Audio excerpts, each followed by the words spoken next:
Over a year ago, the world came under siege of a novel coronavirus pandemic, later named COVID-19. Now, since then, the virus has caused thousands of deaths globally. And in a bid to mitigate spread of the disease, countries developed vaccines, and many, like the United States, have already started vaccinating majority of its citizens. Now, recall that on 2nd March 2021, Nigeria received 3.92 million doses of the AstraZeneca COVID-19 vaccine. And shortly after, President Buhari and Vice President Osinbajo, as well as other leaders and frontline health workers, started receiving their jabs, conspiracy theories notwithstanding. Similarly, state governments also received the vaccines to kickstart vaccination in their various states, with governors of Plateau, Bauchi, and Lagos among those who have already been vaccinated. Now, the question is, how well are Nigerians responding to the COVID-19 vaccination, especially in states? And what is being done to enlighten the people about the efficacy of the vaccines? These are some of the issues we shall be looking at on Nigeria Today. Welcome to the program. I am Victor Azu.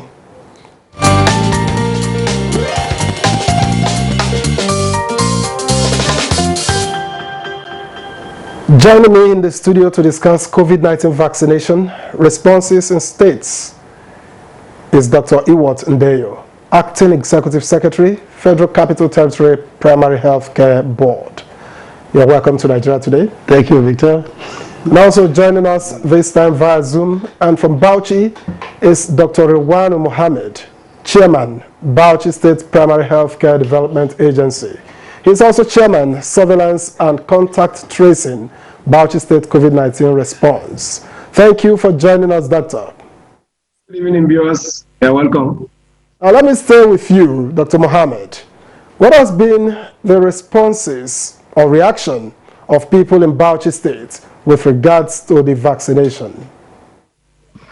Let me just say that all is well, because initially we thought that the community will not accept the vaccination, but it was on the other way around.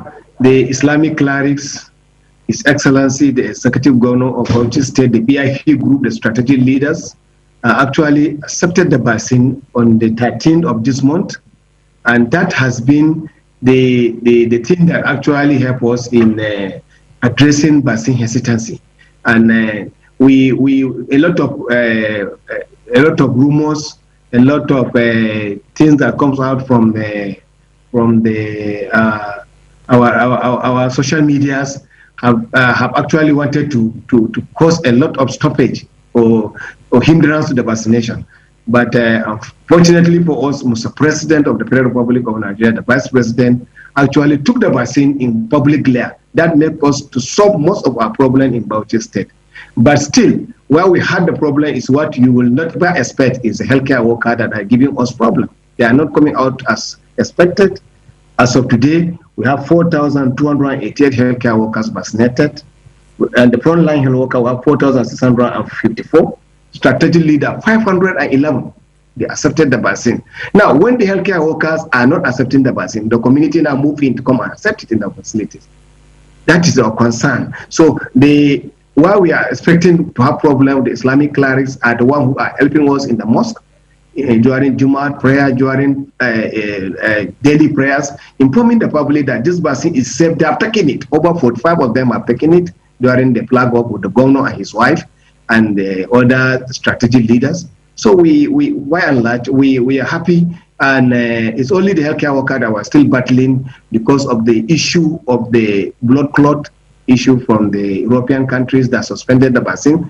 But now there are a lot of clearance that it was not linked to the vaccination. So that was why our vaccination is going well. As of today, we have done 12,260 doses. We'll have some challenges. Maybe we'll discuss some challenges when we move on. Thank you very much indeed, Dr. Mohammed, for your opening shots. But I'll stay with you. We'll talk some more about the lack of interest by healthcare workers in Bauchi. But what is the level of the campaign at the state level for better understanding of the vaccines? Actually, we as a committee, I'm the chairman of a technical working group, and our chairman of chairman of task force on vaccine COVID-19 vaccination is the deputy governor of Bauchi State. We set up a lot of strategic area where we're going to handle this vaccination. At the long run, the risk communication is the most important. We went to radio, to radio and televisions. We engage the traditional rulers. We engage the religious group. We engage corporate organization, the House Assembly members, and some traditional ruler, particularly some chiefs. And then the religious leaders, while we are having a lot of support from the Christian community, now it has been declined. We don't know the reason, because of this misconception and because of conspiracy theory coming from the social media. And we are still working on that. A lot of money has been spent. People have been organized to go and discuss with them in their churches. And then the Islamic people have actually accepted all this vaccination. And where we have challenge is the healthcare worker. Maybe we'll discuss the challenge. Dr. Mohammed, but let's get back to the studio now with Dr. Iwat Ndayo. Now, there have been videos of people taking the vaccines on different media platforms. Dr. Mohammed alluded to that a moment ago. Do you think, Dr. Ndayo, that this will help in the sensitization for acceptance of COVID-19 vaccination? Thank you, Victor. Absolutely. Yeah, I share with the submission by Dr. Iwan Bauchi. What we are doing here is a first approach, that you are having the first implementation happening now, and FCT is like the hub for the country. We have been able to demonstrate leadership. We have been able to demonstrate that trust that the residents of this country so much desire.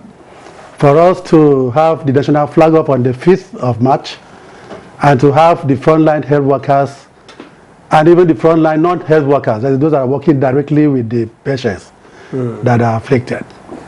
And then you have the president, the vice president, and other strategic leaders take this thing in full glare of the camera. You should know that the game is on. And when it comes to hesitancy, you know that you have got to build trust. From the outset. How many people in this country or elsewhere believe that COVID-19 was real? Okay. So that issue with some political undertone, the hypes in the European countries, the blood clot syndrome that you know that the European Medical Agency has debunked that through scientific approach. So it is only for us. We are not counteracting any negative social media or press publicity. We are giving out positive information there, that we are giving you something that has been tested and trusted. And we have taken it as I speak to you, and I took my own jab on the 15th of March, and that was the launch by the Minister of FCT. The Minister of State took a jab with our family. The Minister of the FCT, Muhammadu Bello, took his own. And I'm telling you that all the traditional rulers, graded chiefs of the FCT, they are all predisposed to taking this. The area councils are now flagging off, and the compliance is good. We are dealing with 1% of the population. So by and large, having people take it openly is establishing deepening trust. And we expect that it's going to translate into more people coming out to accept it. And the campaign has not gone to the communities yet. It is now segmented to people working directly with patients and health workers in institutions and elderly people, that will come next time. Looking at the military, the isolation centers, and we're also looking at correctional centers. So when we finish with this team, we are going in for the second phase, that we are going to deal with a larger population, people 50 years and above, people that are having comorbidities, other diseases that can aggravate the effect of the virus. All right. Thank you, Dr. Ndayo. Now, but I'll stay with you again. You see, yes, conspiracy theories may not be helping, but another major problem is that people are strongly advised to continue masking and maintaining physical distancing even after vaccination. Isn't this also working against acceptance of the vaccines? Thank you, Victor. We are having two layers of prevention here. You are having the external prevention, that is to stop the SARS-CoV-2, that is the virus itself, from reaching inside. That is preventing it from infecting you at the first instance. That is where the hand and respiratory hygiene come into play. Now we are developing active immunity. That is when you now introduce the antigen, the vaccine, into an individual, and you are expected to, your body is expected to develop the antibodies that will now fight from within. So supposing the virus, that is SARS-CoV-2, gets into you and wants to establish itself, then the vaccine that you have taken might have primed your system to react and fight that. So double-layered security or protection is desirable. You see, that is why... But the worry is this. Why would people want to get vaccinated if they will not, nothing will change for them? I think that's the problem here. What do you want to change? Prevention is better than cure. No matter the layers of prevention, it can never be too much. That you are looking at the situation that you are having double protection, and look at this way, that you need 2 doses of this vaccine to develop sound immunity, and you need at least 70% of the population to be immunized, to have herd immunity. Herd immunity is that immunity in the community that can confer immunity to all the people living in that community. So if you have 7 out of 10 people in the community, for instance, 36 states and FCT, each state will be able to achieve at least 70% immunization, and 36 states have done that. The people in Nigeria are protected. So when you are having that going on, you don't expect that the disease will be waiting for you to reach that minimum optimal level of immunity before you do that. So the disease process, the infection process is ongoing, and you are also building up yourself. So look at cerebrospinal meningitis that comes in dry season. You want to prevent that one. 3 months, at least about 3 months to the time you expect the outbreak, you vaccinate. In that case, by the time the outbreak period comes, the person is already prepared. Okay. But COVID-19 is not like that. It was already with us globally. So we are doing like a reactive, protective activities now. So over time, it's expected. In fact, I'm looking at it in the next 3 months for people that started on the 5th of they might have started, you know, the immunity and having the second doses, and will be much prepared to face the challenges. Over time, probably by the next December next year, when we expect to vaccinate 70% of the population, there's over 180 million people in this country, then we begin to see those external protection people are looking for. Gadgets, you know, thank you very much, Dr. Ndeyo. Now back to Dr. Mohammed, who has joined us via Zoom. How involved are the traditional and religious leaders in the vaccination acceptance advocacy?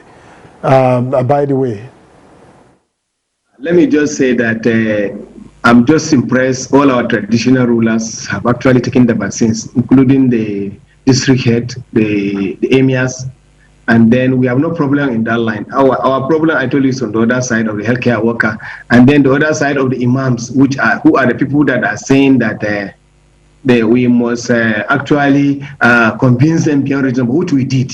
We gathered them together twice. We informed them about the vaccines, what's contained in the vaccine, why we are doing only for children above 18 years, and then why we are not giving pregnant mothers, because we only have an approval on emergency use, because it is just 1 year, and because of the fatality cases due to COVID-19, we have to quickly the government and WHO and everywhere, we have to get the vaccine has to be prepared to actually address the issue all over the world, not only in Nigeria. Where we had problem, let me inform you, is the adverse reaction, which are mild. About 84 of them has been recorded in Bauchi State today. We also have the vial that is supposed to be 10 doses. We are now having 11, 12, and even 13 doses, which is a big problem. And our workers have been given the number of cards with the QR code and with the scanner on top of it. And then when they see that they have taken only 10, the card 10 has been given with the what do you call it, with the sticker. They will now dump the remaining 3 doses. And it will pass 6 hours, the vaccine cannot be used again because there's no BBN on that vaccine vial. So that's another problem that we face.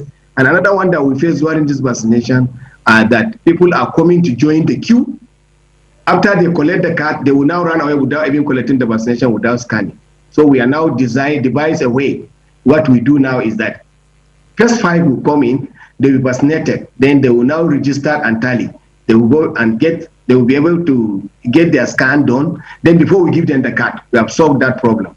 But the issue of the vial, we really complain to the National Primary Healthcare Executive Director about that. They should always ask other states to check and see whether the one that was given to us is the one that has higher doses. It's a big issue because the number of doses, the number of stickers are the same with the number of cards.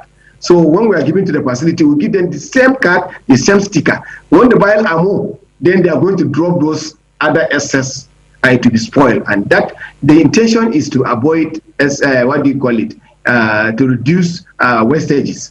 That is the reason why instead of 10, they give 12, 13. So that even when you are drawing, you draw more than that, we still have 10 inside that vial.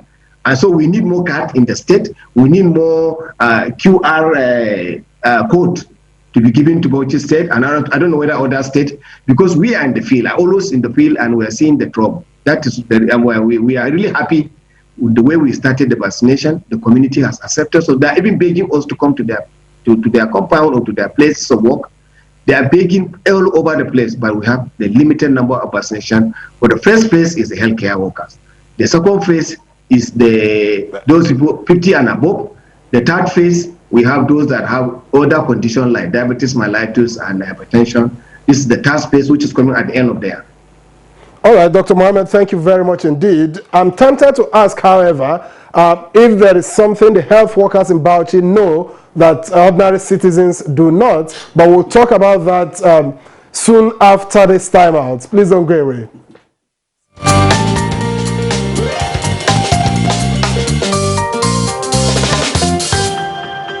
Let me reiterate that no one will be compelled to take the vaccine as the administration is totally voluntary.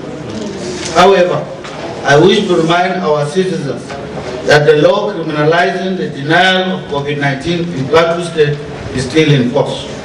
Therefore, those who want to engage in spreading conspiracy theories and mobilizing others against taking the vaccine will not be allowed. It doesn't mean that we should stop wearing masks. We should stop sanitizing ourselves. Because you can see, even the WHO said in some instances, AstraZeneca is 65% to 90%.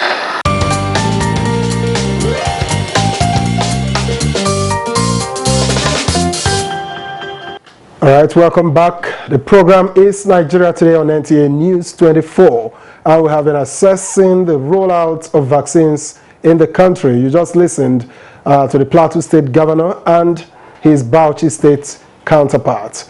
Now, Dr. Ndayo, there are new variants of the virus now. Are the available vaccines effective for the different variants discovered? Thank you, Victor. Yeah, exactly. We have the South Africa, we have the UK one, too. We have those variants really during the second phase of the spike. And yes, the available vaccines, about 4 of them have been tried on these ones. I think it's this AstraZeneca that was is not very efficacious. Yeah, on the South African strain, I'm not very sure. So these are mutants of what we are having down. Okay. And since we have had the best, that is the core base of developing this vaccine, it will be easy when you serotype or when you type the virus that you have. It will be very easy to introduce a vaccine that should take care of any strain that is upcoming. Remember that what we are having now started since 2004, when we had the base for coronavirus family. So it was easy to have the genome, that is the gene sequence of the novel SARS-CoV-2. And that made us to have these vaccines come up so soon. So take our minds back that it's 2004 that actually had this block in place for flu. This flu shot people were having is based on that blood that we have had this. So those strains that have come, and if you can see that the trend even in this country is coming down now. Like the second spike is also wearing off. You have seen the reports, particularly for this week and towards the end of last week, the numbers are coming down. All right. And we are hopeful that the control will be achieved. All right, thank you very much. Dr. Mohammed, now what do the Bauchi State health workers know that the rest of us are ignorant of? Have there been complaints of mild reactions or even something bigger than that after the vaccines are given? I don't think it is so. It's just the conspiracy theory they are seeing all over the place in the social media. That was the thing that was blocking them. And we told them that we are going to take the vaccine, and we took. We are now going up and down. And our leaders have taken. The Islamic clerics and the Christian clergy have also taken. So we wanted our people who are also the medical personnel to take the vaccine, because this is opportunity given to us all over the world that the medical personnel, particularly the frontline healthcare workers, should be vaccinated, and there are people who are working with them, so that at least when we are now going out to carry out the work, we'll be partially vaccinated. Let me inform the public, this is the first dose, and it's covered the population, 50% immunity for the population, for individual. Then if you take the second dose, it will give you another 50% protection. This 100%. Now, we want the community to take the vaccine up to 70 to 80% so that we have herd immunity.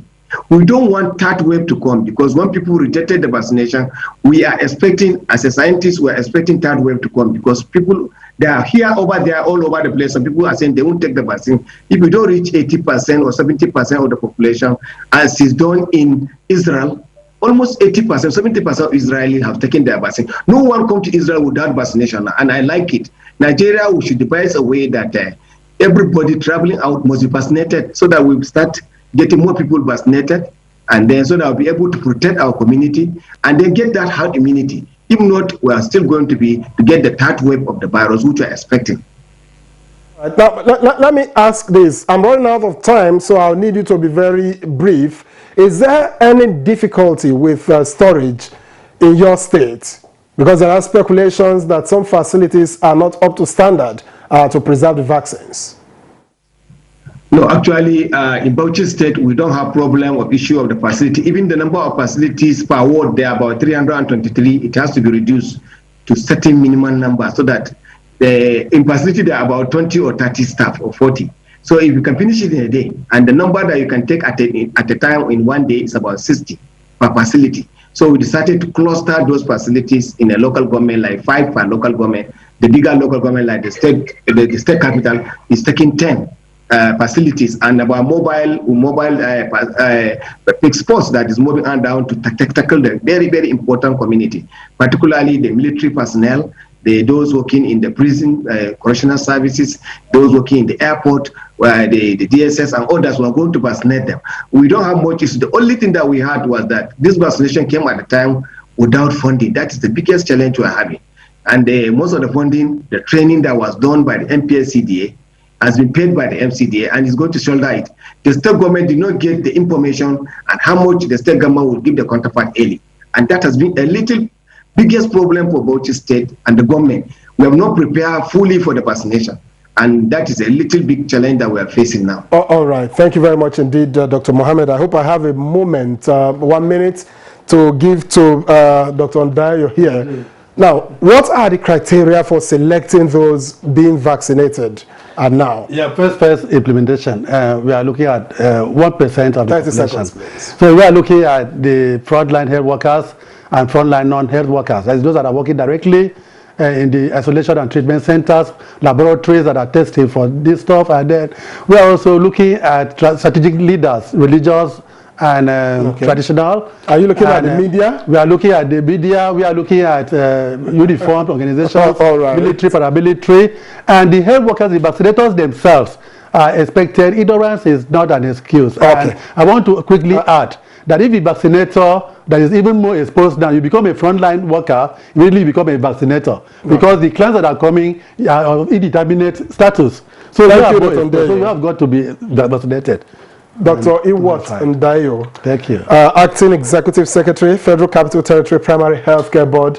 Many thanks for your time and thoughts. Thank you, Victor. I appreciate you. And an equal amount of gratitude to Dr. Rilwanu Mohammed, Chairman, Bauchi State Primary Healthcare Development Agency, and Chairman, Surveillance and Contact Tracing, Bauchi State COVID-19 Response. Thank you very much indeed for joining us all the way from Bauchi State via Zoom. Thank you very much, and thank you, NTA. Thank you, Nigerians. Right, Nigeria Today is live every weekday at 7:30 in the evening, and you can watch these and other editions on www.youtube.com/NTA News 24 Hub. My name is Victor Azu. Thanks for your company.